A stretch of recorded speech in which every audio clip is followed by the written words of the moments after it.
Every year, about 34 million people pass through the Cancun airport. I can't count that high, but 34 million people is about the number passing through DFW or LAX or O'Hare, and it's more than enough to keep me away. Many Cancun visitors take a side trip to Chichen Itza, a Maya ruin a bit over 100 miles inland. I'm not sure how many, but Chichen Itza is the most visited of all Maya ruins, with 4 million tickets sold annually. That's more than 10,000 daily. And I suppose most of the visitors come from Cancun. I imagine them saying, "It's so crowded. Can we find some shade?" I also imagine them saying, "Wow, it's big," at the same time as inwardly they're shuddering at the thought of hearts cut out of living bodies, tossed downstairs, slippery with gore. Wait a minute, scholars say. The conquistadors exaggerated the number of human sacrifices. They did it because it helped justify the conquest of Mexico. A few scholars take a completely different tack. Pyramids existed here 1,000 years ago, they will say, but the ruins that so impress visitors today have been heavily restored or even rebuilt since 1900. There are lots of information signs, but none that explain how much work has been done to make the ruins good as new, spiffy, camera-ready. Without this cosmetic surgery, visitor numbers would crash, and that's probably reason enough to carry on with restoration. But the work wasn't begun for tourists. It was begun to make Mexicans proud of their nation. Think of the battlefield of Gettysburg. Americans come away thinking, "Lord, how could Americans butcher each other?" Bingo, it's called Monuments for Nation Building. Mexico's archaeological sites have been renovated and, in a sense, destroyed for a good cause. Now, archaeologists look at a Maya ruin and ask questions beginning with, "What is this?" It's not always an easy question to answer, not when major structures were built over centuries and when they grew to envelop or swallow earlier structures, including entire buildings. But then there's the question of when a particular ruin was built. That's also complicated. And by whom? And for what purpose? And how the style of the ruin relates to neighboring as well as more distant ruins, and what the ruin reveals about the society that built it. Last month I finally spent 8 days in the Yucatan Peninsula. I had never been there, though for several years I had been hoping. Finally a window opened. I went for my usual reason, which is to be reminded how to live. If I need help figuring this out, some will say I'm past help, but I didn't say that I wanted to learn how to live. I said I wanted to remember. I'm an old car whose engine needs oil with every tank of gas. And in my defense, I will say that it's easy to forget how to live when you're in traffic or in a business meeting or shopping. It's not just easy to forget how to live, it's almost impossible to remember. So far as I can remember at this moment, the way to live is to be consciously aware that you are part of something. God knows I'm not talking about joining a group. I concede that we are social animals. More's the pity when you see us in crowds. But we're not doomed to be lemmings. Neither are lemmings. I'm thinking of that wolf Aldo Leopold once shot. It wasn't quite dead, and when Leopold went up next to it, he saw the light dying in the wolf's eyes. I've seen something like that too. I knew at once that the animal that had been alive a moment ago was now dead, and I knew it just from its eyes, which were still open, but had instantly clouded in the dry heat of North Africa. That animal, like Leopold's wolf, had been part of a place where it belonged. So, on a Friday night, it was actually Good Friday, I arrived at the airport in Mérida, the biggest city on the Yucatan Peninsula. Forget Cancun, forget Chichen Itza. I took a taxi to a Hilton or a Marriott or a Holiday Inn or a Hyatt. It's hard to remember. They're all bunched up within a short walk of a Walmart and a Starbucks. A very nice Starbucks, by the way, a conversion of an old mansion. The next morning, I walked south a mile to Colonial Mérida, saw the crowded main plaza, saw the cathedral, and saw the facade of a 16th century mansion built by the city's founders. The facade is decorated with the figures of 2 Spanish soldiers standing on the heads of Indians, each Spanish foot planted on one anguished Indian head. It's odd that these figures survive. After all, there's a worldwide decolonizing industry. It knocks Cecil Rhodes and Christopher Columbus and lots of other old white guys, but these two soldiers so far have stood firm. They're eloquent, although some people will see them as stalwart defenders of exploitation and others as proof of its inhumanity. I saw a bunch of other stuff too, some of it interesting, but then bang, the wolf's eyes. It was a wooden door set into the side of an old church, not the cathedral. The door was maybe a bit over 6 feet high and 3 wide. It was made simply of half a dozen planks set vertically. They were 3 inches thick, unfinished and rift sawn, so the annual growth rings appeared as parallel vertical lines, running all the way from the top of the door to the bottom, as though scored by a giant comb. Weathering had worn the planks so much that the growth rings would rasp your knuckles or catch your fingernails. It's a great door, the most beautiful thing I saw in Merida. I picked up a rental car late Sunday and set out the next morning for Spuhil, a town 175 miles or so to the south. I had chosen Spuhil, a town of roughly 5,000 people, because it's at the center of a cluster of 4 comparatively ignored Maya ruins, 5 if you include Calakmul, which is a bit farther away. Google Maps said that the drive from Merida would take about 6.5 hours. I'm a slow driver, and I didn't want to drive at night. An airline agent at check-in hadn't helped.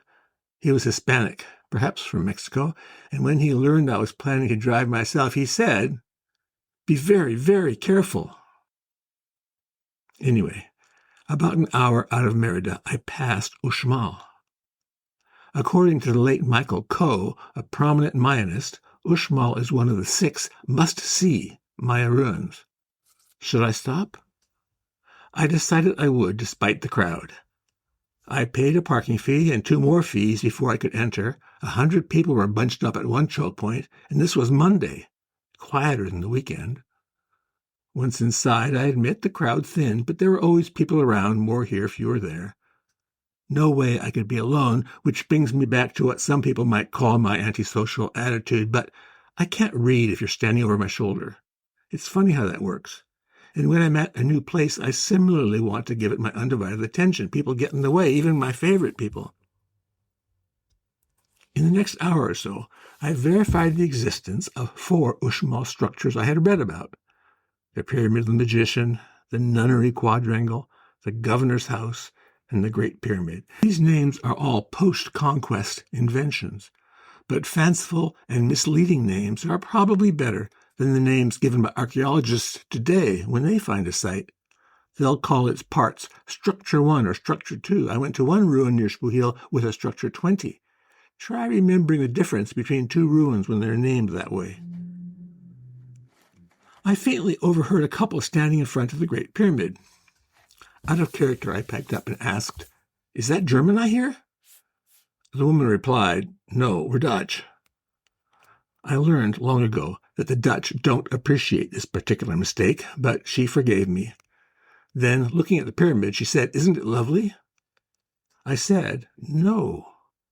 It's impressive, but not lovely. Lovely implies love, and there's no love in that thing." She said, "You're right.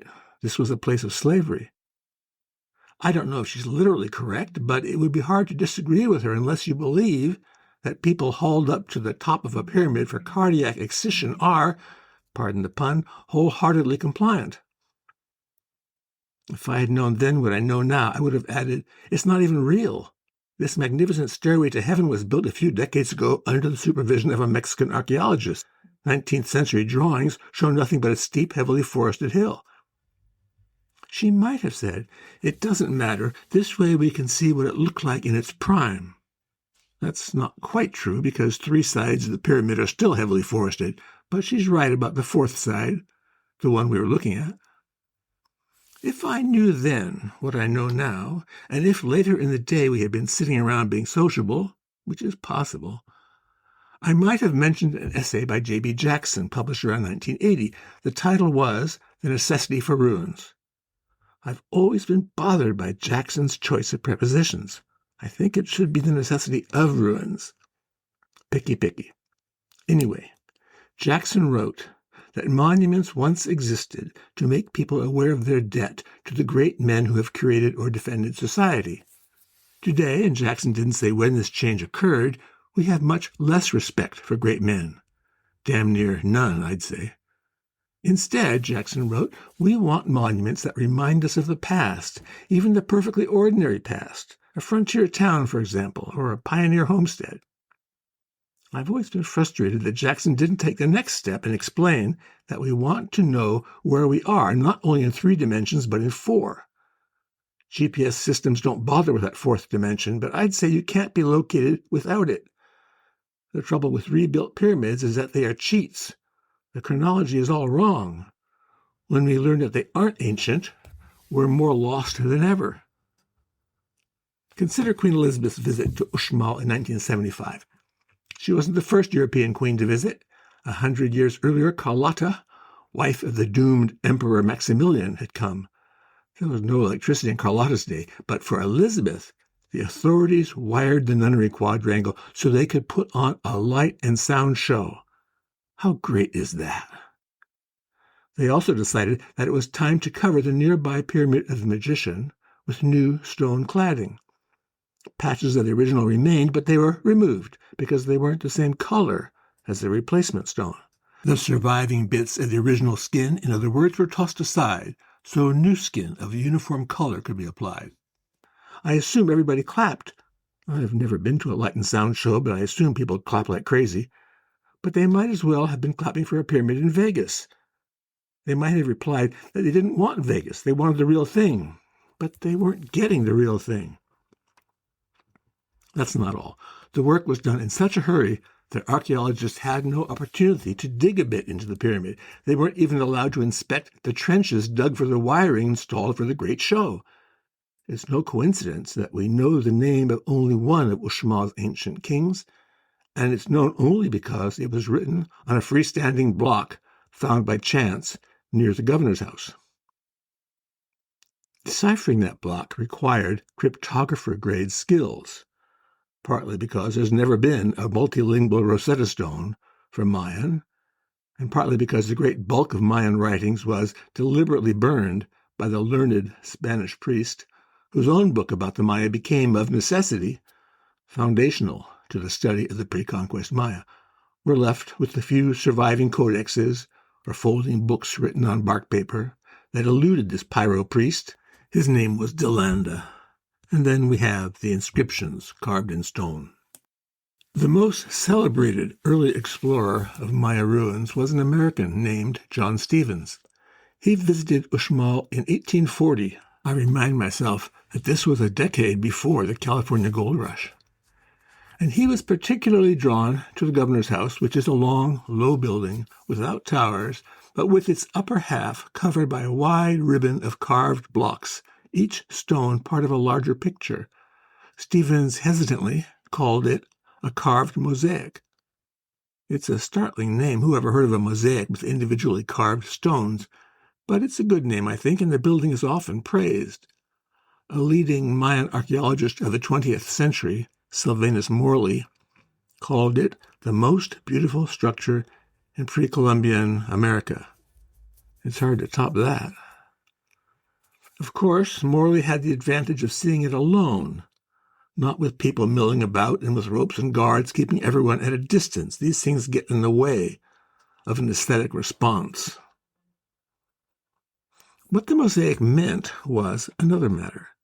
Stevens said simply no man knows. But epigraphers, those readers of inscriptions, have made some progress. For example, there are many identical faces at the corners of the governor's house. Each face is made of separate blocks for the forehead, eyes, nose, and mouth. But whose face is it?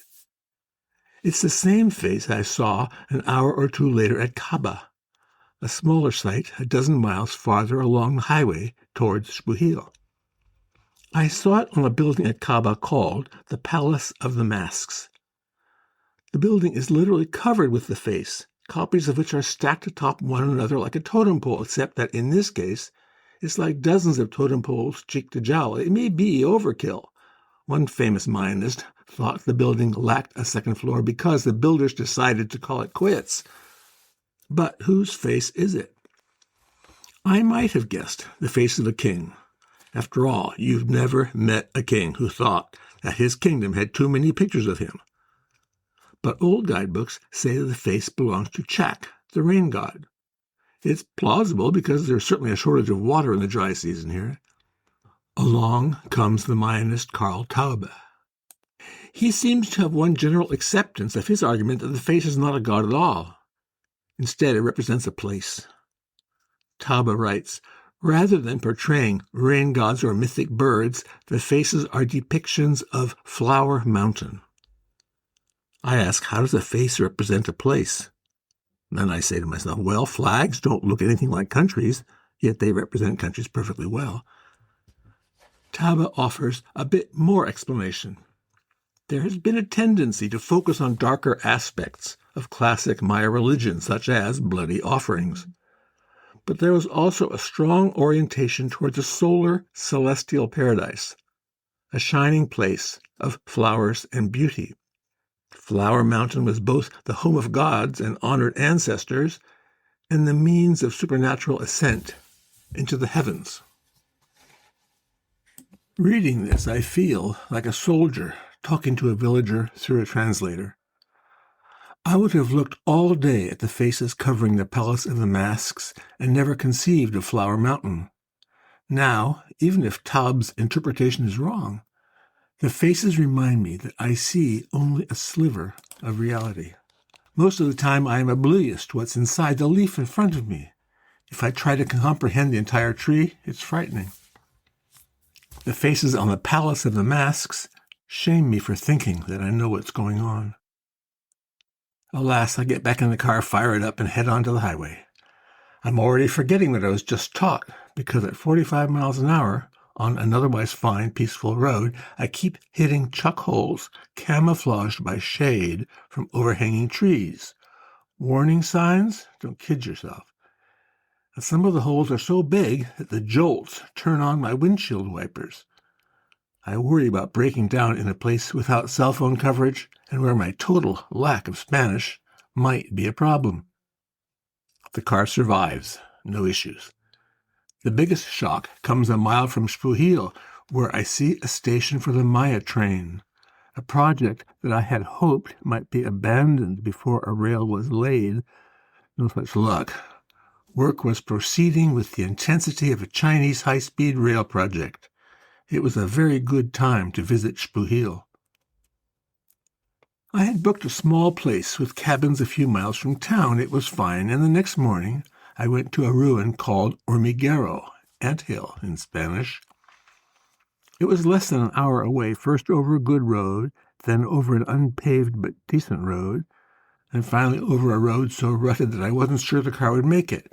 I finally landed in a parking lot that belonged to me and one SUV filled with a family. Selfishly, I walked quickly to get ahead of them. No tickets here, no guards, no gift shops, no cafes. Just a trail leading through a dense forest of small trees. Then, bang, I'm looking at a building atop a stone terrace maybe 10 feet high. The building's facade is symmetrical, with towers near each end and with a wide central entrance, conventionally rectangular, but unconventionally rimmed with huge stone teeth. There are eyes above the mouth, and on both its sides there are stylized snakes looking towards the door. The other family comes up, and I ask what they make of this place. Was it rude for me to ask this in English? It seemed so to me, or at least arrogant, but my only choice was to keep quiet. Fortunately, they spoke English and weren't annoyed. They said they called it the Earth Monster. Well, that's not quite what I asked. But I said that when I looked at it, I thought that this was Donald Trump's dream. They laughed as I hoped they would, and they understood that I was at least half serious. Hormiguero was discovered in 1933 by Carl Ruppert and John Dennison, archaeologists with the Carnegie Institution of Washington, D.C. That word discovered needs clarification. I mean that on their own, the two men would never have found it. Even the main road from the coast to Spuhil didn't get paved until 1968. But Americans in the 1930s liked chewing gum. And the raw gum came from the sapodilla tree, which grows in these forests and was regularly tapped by chicleros. Rupert and Dennison hired a chiclero and paid him to spend 4 months asking other chicleros about the ruins they had seen. At the end of the 4 months, the chiclero told Rupert and Dennison what he had learned. That's how Rupert and Dennison discovered, quote-unquote, Hormiguero. They report all of this, which I think is admirable, but their report is otherwise clinical. Here's what it says about the mouth. The motif of the face decoration above the doorway is a mask with the teeth projecting down over the lintel, and to either side is an elaborate serpent face in profile. I wanted something that would help me see those wolf's eyes, and I was happy to find it in the writing of the late Paul Gendreau. He writes, upon gazing at these gigantic, menacing jaws, we can recall one of the invocations of Itzamna as Hapekan, the serpent that imbibes or swallows. Echoing Taub, Gendreau explains that he sees the face as a personified version of a sacred mountain, where a cave entrance leads to a world of supernatural beings and ancestors who can bring, in Gendreau's words, benefits from the beyond. Here's his clincher. And if, to our Western eyes, this recalls some Dantean vision of hell, it must have been for the Mayas of the time a poetic and stimulating sign of life and hope. I'm reminded that in common speech we understand that something awful is bad, but that if we retreat into archaic or literal meanings, it ain't necessarily so. It's just that awful things, in that literal sense, are rare these days. It's easier for us to joke about the earth monster as Old Toothy. It's actually a smart way to diffuse the fear that, at least I, might otherwise feel. The photograph taken by Rupert and Dennison shows the mouth still emerging from rubble and vegetation. It hasn't been cleaned up yet. And if I let down my defenses, the picture gives me a little shiver. I'm reminded of Joyce Kelly, an intrepid photographer, who wrote that if without warning she had come upon one of these earth monsters, the one I've been talking about isn't the only one, she would have fainted.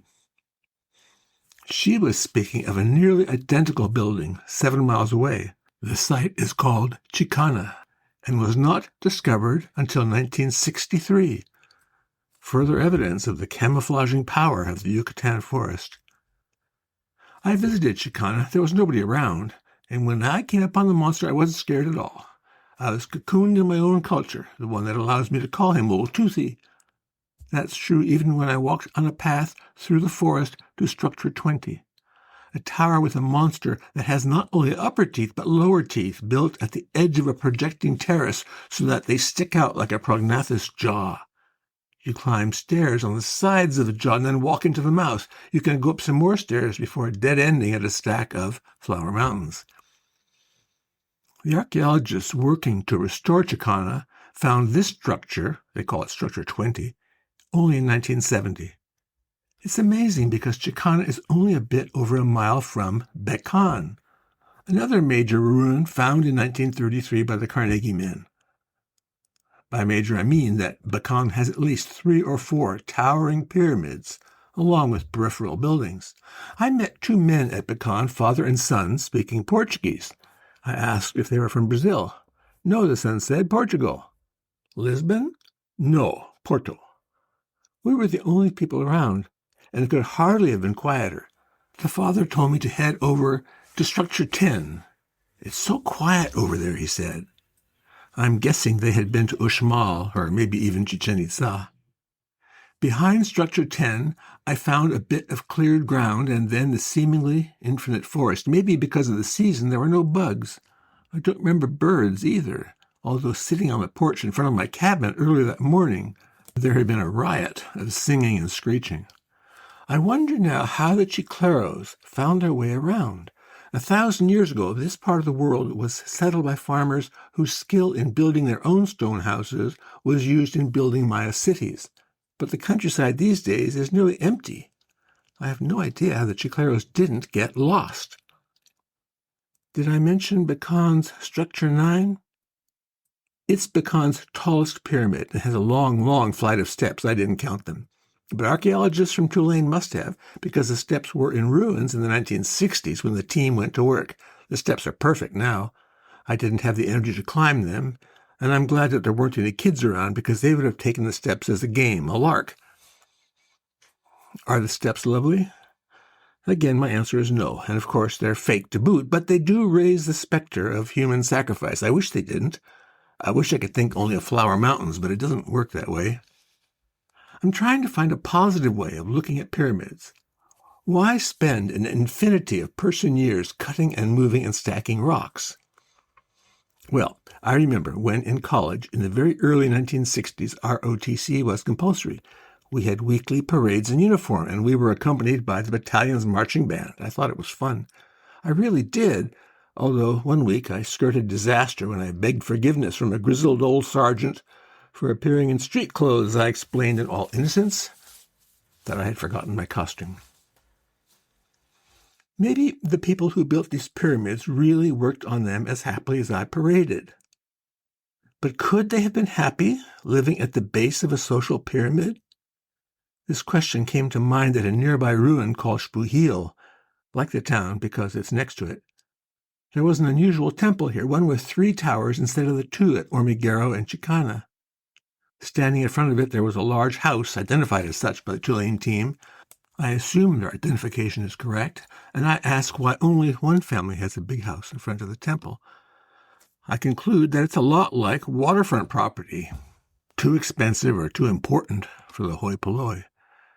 This gets depressing, because Carl Taub, writing about Flower Mountain, says, rather than being enjoyed by all deceased, this realm was probably limited to special individuals. Wouldn't you know it? The big shots. One minute Taub teaches me something I want to know, the next he spoils it. There were big shots at Calakmul, for sure. The site is about 40 miles southwest of Spuhil, and it remained unknown to archaeologists until 1930, when an economic botanist named Cyrus Lundell spotted it from the air. He saw 2 small hills rising above the otherwise level plain, but he was interested enough to explore a bit and find that the hills were, of course, overgrown pyramids. He named the site Calakmul, meaning simply 2 hills or pyramids, and word of his discovery came to Sylvanus Morley. I mentioned Morley earlier as the man who called the governor's house the most beautiful building in pre-Columbian America. Morley headed the archaeology department of the Carnegie Institution, and in 1931 he launched an expedition to Calakmul. The following year he published an account of how difficult it had been to get there. The expedition had included a 5-ton truck, struggling over roads, Morley wrote, that were impassable in the wet season and not much better in the dry. One stretch of 70 miles took 20 hours. His account amuses me because of the contrast with my own experience. I drove west about 30 miles from Spuhil on a good highway, then turned south for another 35 miles on what everything I had read suggested would be a peaceful, 1-lane road to the ruins. Just goes to show you can't trust the internet.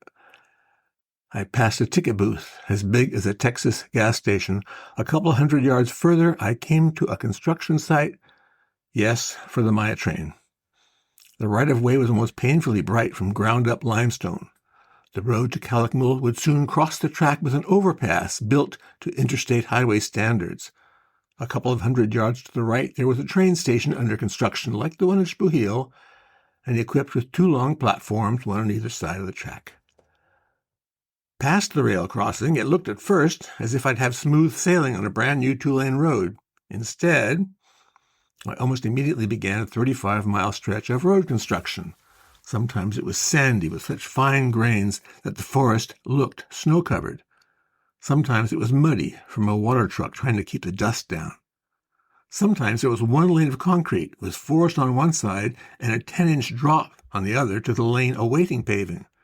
There were long stretches of this, and I worried about meeting somebody. I didn't want to have to back up a mile. I passed a hotel under construction. It was in a style I would see on other hotels serving Maya train passengers. The plan was mostly conventional, 2 floors in a straight line. The rooms had balconies, and the entrance was in the middle of the structure, but the roof line was interrupted there by a high and decorative thatched portico. Was the thatch real? I couldn't tell because a guard chased me away the moment she saw me try to take a picture. The Maya train is unpopular enough that I suppose the government doesn't want to give opponents any ammunition. The project was the darling of the Mexican president, who I suppose would say that you can't make an omelet without breaking eggs. I wonder if that cliché exists in Spanish. Eventually I got to a parking lot with perhaps 30 or 40 vehicles. It was rough and unpaved, but a new and proper lot was under construction. So was a museum. It wasn't ready, but there was one thing on display. It was a stele, which is to say a stone slab or flattened pillar. Sylvanus Morley, his friends were kind enough to call him they rather than the full Sylvanus, had found over 100 of these steles in 1932. Most were eroded to the point of illegibility, but this one had been buried face down. It showed a king, in profile, and taller than life size. Perhaps he is smiling faintly, and I suppose he looks benign until you see that one of his hands holds a spear, and the other holds a severed head. That's not all. I didn't notice at first, but the king stands on the back of someone bent over double, and almost crushed into the ground. Ironically, Calakmul was in decline when this king died. The king's predecessor, with the friendly name of Fiery Claw, had led his army to battle against Tikal, Calakmul's traditional enemy, about 70 miles of forest away to the south in what today is Guatemala. Fiery Claw lost, but he made it back to headquarters and is buried in Calakmul's biggest pyramid. Large parts of Calakmul were closed to the public, but I did get to the Grand Plaza, framed on 4 sides by stepped buildings. 2 pyramids faced each other across the longer dimension of the plaza, and 2 lower structures faced each other across the shorter dimension. These lower structures were apparently used for astronomical calculations, but they still had stairs grand enough for any public building I've ever seen. The archaeologist in charge of the site in recent years, Ramon Carrasco, has written that the pyramids were seen as mountains of creation surrounding the primordial sea of the plaza. This is interesting, which means I don't really understand it, but I find my attention drawn to something that the late Michael Coe wrote. I mentioned him earlier in connection with what he called the 6 must-see Maya sites. Calakmul was not one of them, but with regard to Calakmul, Coe wrote that the larger of the 2 pyramids on the Grand Plaza, it's called simply Structure 2, symbolizes the overwhelming power of this city-state. Coe has written elsewhere that the reign of Yucatan the Great brought Calakmul to the closest the Maya got to an empire. The scale of the pyramid does help me understand why the Maya train will stop here, because we have a weakness for things that make us feel small, whether it's the Kremlin of the Forbidden City or now in ruins but still instructive, the parade ground at Nuremberg. If you climb a tremendous flight of steps, I did not, but it's easily seen on the internet, you discover that you're not at the top. It's like a mountain with a higher summit hidden until you're at what you thought was the top. The forest still laps against 3 sides of the structure, and without trying to sound apocalyptic, I imagine that the forest will at some time in the future reclaim the one side that has been cleaned up to impress us. Calakmul has a so-called Grand Acropolis, but it was closed. It also has a small acropolis, and it was open. A young man and a young woman were mortaring some loose blocks at one building. They were friendly, but said the photography was forbidden. I could take photos to my heart's content of finished work, but not work in progress. The rule makes sense if we are supposed to see Maya ruins looking good as new. In the small acropolis, I saw another building. A platform of 3 stacked terraces, each about 10 feet high, and almost sliced in half by a central stairway. I noticed a steel door set into one corner. Only later did I appreciate its importance, because it leads to an older structure completely hidden from view, but painted with murals of daily life. Here, in the imperial capital of mighty men, is a mural that shows, in the words of the archaeologist Carrasco, people preparing and dispensing foodstuffs together with others who consume them. Other characters are engaged in transportation. Bearers are weighted down with large pots or rope-tied bundles, each carrier with a tump line over the forehead. Another figure is accompanied by a scarlet macaw perched on a pole stand. The door to the mural stayed locked, but the mural is online in great detail. Archaeologists digging into the ruins of Calakmul have found many things that for safekeeping are now in one of two museums in Campeche, a city on the coast about 125 miles to the northwest. They're there because Calakmul is in the state of Campeche. The city was founded by Francisco de Montejo, and it's the Montejo house in Merida that has those appalling soldiers standing on Indian heads. Campeche became, in the colonial period, the chief port of the Yucatan Peninsula. It was repeatedly attacked in the 1600s, which is why by about 1700 it was protected by a mighty wall with mighty bastions, and that's why the city today is a UNESCO World Heritage Site. Like most World Heritage Sites, Campeche is being spruced up for tourists, and one of the bastions on the old wall is now an archaeological museum. So is a hilltop fortress a couple of miles down the coast. I saw in these museums 3 funerary masks. They're made of pieces of jade, fitted together. One belonged to Fiery Claw, that king who lost the great battle with Tikal. His mask is spectacular and is displayed in a room amounting to a dedicated chapel. But is it lovely? You know the answer, or at least my answer. The museums do have items that are lovely. One is an unpainted statue of a woman. It's just brown clay, about 2 feet high. I'd have walked past it if it wasn't for her hat, which is almost her height. I've seen similar hats on women in Yemen, and I wonder if the open space above the head actually provides not only shade, but some convectional cooling. Her expression is demure, with her eyes closed, and if she's at all like the women in Yemen, she wouldn't have wanted her photograph taken. Still, I can't help but smile when I see her. It's like seeing children playing on the grass around the Pentagon. I also saw a clay dish, about the shape and size of half a thoroughly scooped-out cantaloupe. The clay at one end of the dish had been drawn out to create the head of a bird. I'm not sure what kind. The eyes and nostrils had been painted black, and a lattice of black lines hinted at feathers. The bill and the eyebrows were painted red. The sides of the bowl had wings, reduced to fins a bit like those of old Chevrolets. There was a tail, too. This was a bowl that my wife would have loved to display on a shelf. Everybody who saw it would smile. Which do I like more, these clay objects or the jade mask of Fiery Claw? That's like asking me which I like more, the wooden church door in Merida or the Spanish soldiers standing on Indian heads. Do you think people missed Fiery Claw? Why should we care about pyramids except as physical expressions of social pyramids? I suppose somebody will say that the best society is the one with the biggest pyramid. I prefer seeing these pyramids as reminders of how hard it is to combine that thing we call progress with that thing we call freedom. The bad news is that, unlike a building crew getting nearer and nearer to perfection, the only time freedom advances is when the social pyramid crumbles a bit. Think of the American colonies breaking from Britain. Think of any revolution before the reaction sets in. I began by saying unkind things about Cancun, and I still have no plans to see the place. But I can think of worse things than a sandy beach with some blue water.